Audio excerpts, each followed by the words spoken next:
அழுவுறதா சிரிக்கிறதானே தெரியல. இவ்வளவுதான் நம்ம படிச்சு உலக அறிவுன்னு நினைச்சாலும் ஒருத்தன் சப்பையா ஆன்லைன்ல ஒரு வாட்ஸ்அப் மெசேஜ்ல 15,000 ரூபாய் என்கிட்ட இருந்து ஆட்டையை போட்டாங்க. கதையை சொல்றேன் கேளுங்க. உங்களுக்கும் பயனுள்ளதா இருக்கும். உங்க நண்பர்களோட இதை ஷேர் பண்ணுங்க.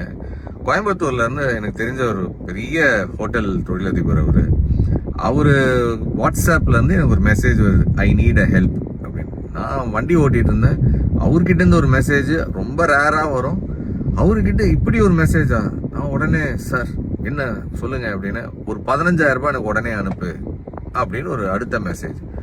நான் ஓகே சார் நம்பரு அப்படின்ற ஒரு நம்பர் ஒன்று அனுப்பியிருந்தாரு. அந்த நம்பரை நான் செக் கூட பண்ணல. பணத்தை அனுப்பிட்டு பார்த்தா ஏதோ யோகேந்தர்னு சொல்லிட்டு வேற ஏதோ பேர் வருது.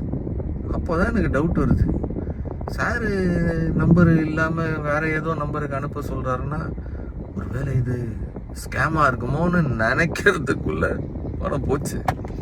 அவருக்கு ஃபோன் பண்ணி கேட்டா நான் நினைச்ச மாதிரியே, என்ன செந்தில் காலையிலே என் ஃபோனை வாட்ஸ்அப்பை ஹேக் பண்ணிட்டான், நீ ஒரு 500வது கால் எனக்கு இந்த மாதிரி பண்றது. இத்தனை பேர் பல பேருக்கு மெசேஜ் போயிருக்கு, சில பேர் பணத்தையும் அனுப்பியிருக்காங்க.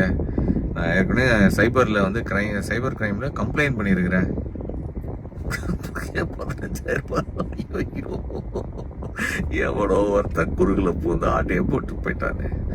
நெக்ஸ்ட் டைம் யாராச்சும் உங்ககிட்ட இந்த மாதிரி வாட்ஸ்அப்ல இருந்து பணம் கேட்குறாங்க அப்படின்னா தயவு செஞ்சு கன்ஃபார்ம் பண்ணாமல் யாருக்கும் இந்த மாதிரி டக்குன்னு எடுத்து ஒரு எமோஷ்னல்ல யோசிக்காமல் அனுப்பி விட்றாதீங்க. சுட சுட சுட்டுன்னு வந்துருக்கிறேன். இது சுட்ட கதை இல்லை, உண்மையிலேயே பட்ட கதை.